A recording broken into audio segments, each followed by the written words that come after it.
Anime cell coloring in Clip Studio. So, ito, sampulan natin itong isang cell ng coloring. Actually, play natin yan. Mahuhulog ako sa Ilayan mo ilog! yung... Mahuhulog Pero yung isa, sampulan natin yung isa. Yung 5A. So, may kulay na natin to pero gawa tayo. Ang setup natin, pag magkukulay ka, so doon na yung line, ano? Ito yung pinaka-line natin. Tapos, nandiyan na rin yung ibang line natin. Ayan. Yung blue. Yan, yung blue. Kasi blue lang halos ang kita. So, kailangan natin, kasi natin kung pagka magpipil tayo, o yung peel, di siya gumagana sa vector. No? Di siya gumagana sa vector. So, kailangan natin gumawa ng raster. Ayan. Para mag-peel.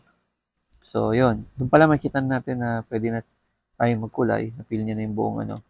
Pero, tingnan natin yung setup, no?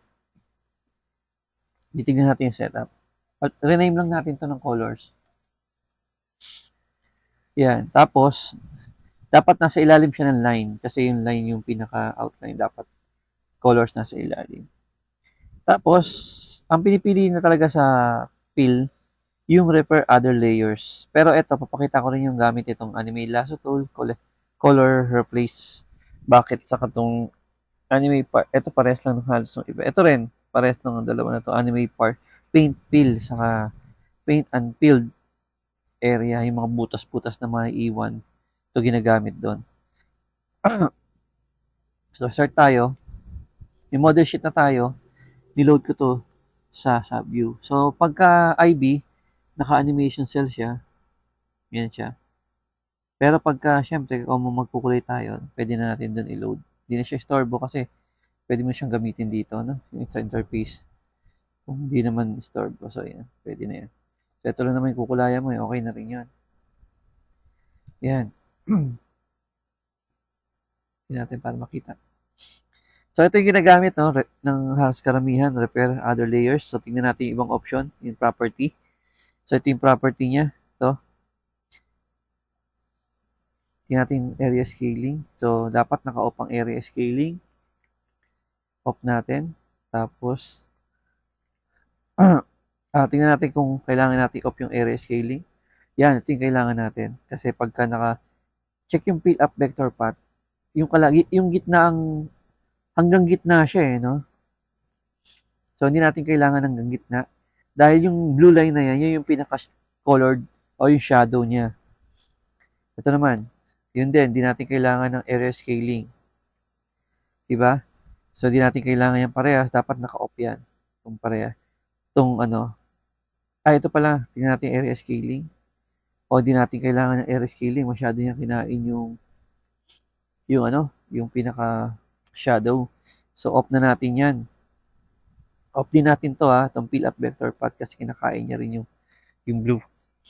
Tapos dito, ang select natin, layer and folder, wag yung selected layer kasi colors, kukulayan niya lahat, di ba? Nandun sa colors na yan. So, hindi rin yung iba, hindi rin to. So, eto, yung layer in folder. Tapos, yun na yung ibang setup. Close gap, depende na sa inyo. Kung wala namang gap, okay na rin yun.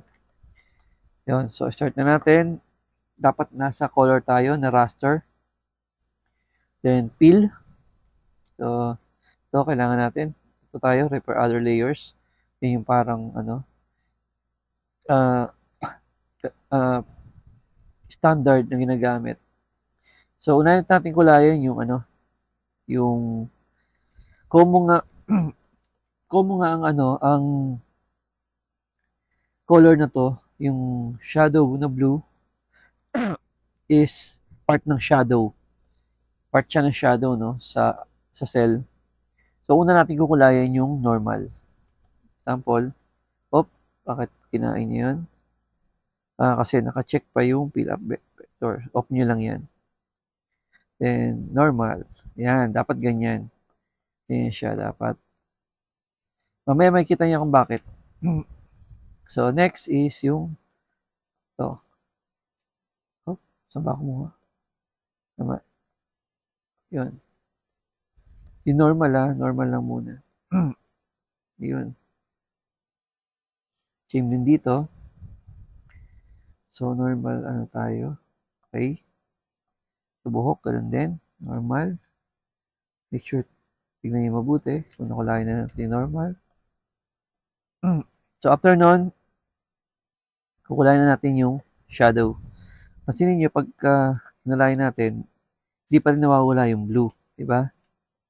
Nandun pa rin. So, paano gagawin natin para masakop ng shadow yan, yung blue, mapil niya yung blue. So, ito lang ang gagawin. Napakasimple lang. Tumapat lang, depende sa kulay kung red yan o blue, no? So, blue tayo. Gagawin nyo lang siyang drop layer. So, ano ibig sabihin ng drop layer? Kinukonsider siya na parang temporary, hidden. Hidden na siya. Hidden line na siya.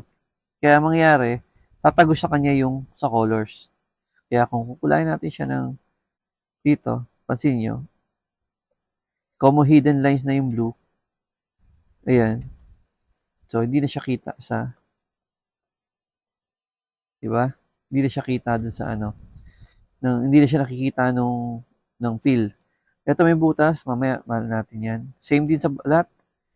Kung mapapansin nyo, ayan, hindi na siya nakita. So, dito rin. Oop. Ito, pansinin nyo, no? Dumiretso siya kasi hindi niya na nakikita yung blue. Pero, hindi pa natin nakukulayan, kaya wala pa siyang haharang. Diba? So, ang gawin nyo, balik nyo lang ulit. Kulayan muna natin yung normal. Ay, balik tayo sa color. Tapos, ito kaya gawin natin, mas madilim to. Ito gawin natin, shadow. Yan lang yung shadow. So, gawin lang natin, light lang natin onte. Yan yung gawin natin normal.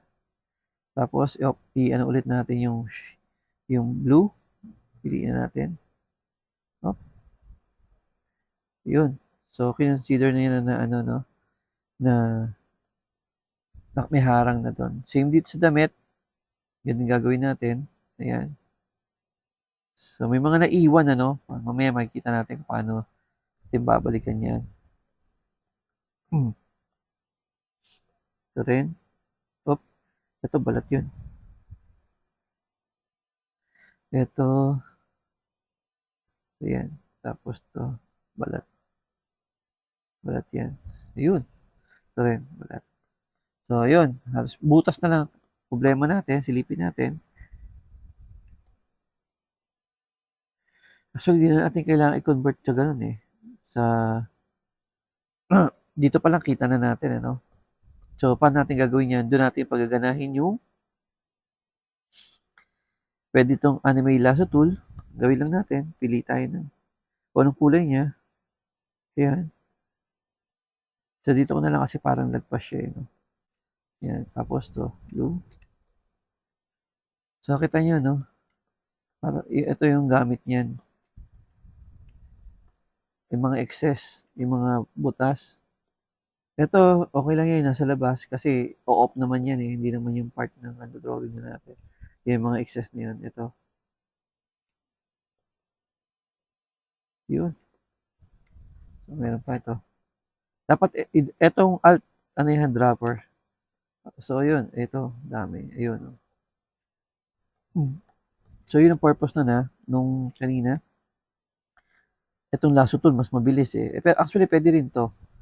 Pero yung lasso tool kasi, mas maano siya. Mapipili mo. Okay na rin. So, wala nang butas. Ngayon ito, yung parang excess na yan. Kasi nga, pwede mo off na yan eh. Ayan, nakita nyo. Nag-off siya dito, dito. Hindi na siya kailangan pagtagal eh. Itong mga to. Kaya malinis na siya. Yan. Ngayon, di pa tayo tapos dahil, example, papalitan ko ng kulay, masyadong light yung shadow niya. Diba? So, gagawin lang natin, piliin natin yung shadow, diliman pa natin ng onte. Ayan. Ang purpose nitong color replace, lahat ng kakulay niya, kahit na may ano pa yan, intersection, pinapalitan niya. Same din dito. Palitan din natin yan. No, medyo dark pa. Ayun, di ba? Mas dark na siya. Yun. Example niyan, tingnan nyo, pag tinata natin yung balat, so lahat napapalitan.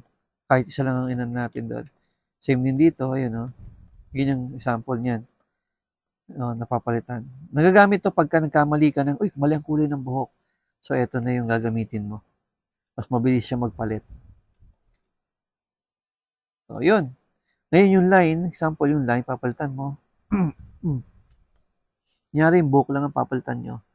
Ang ginagawa kasi ng iba, nilalak lang siya. Kaso nga lang, hindi natin malalak to dahil vector yata siya. Oh.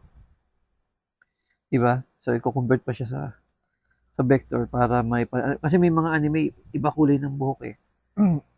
Unless na binabago na siya in between. Pero may converter naman to, kino-convert. So, sa ibang tutorial yun. So, yun.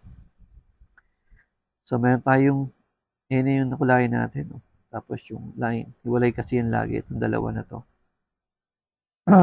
Colors and line. So, ganun lang kabilis magkulay sa clip. So, may mga kailangan ka lang na tandaan ng mga tools pagkukulay, no? Pating setup, yun, para makulayan. So, ganun lang. Yun lang kabilis magkulay. Natin, play natin. Mahuhulog ako sa ilog! Mahuhulog ako sa ilog! Mahuhulog ako sa ilog! So, yun. Yun lang. Tapos, pwede na siyang export. Okay. Short tutorial lang to. Next tutorial tayo.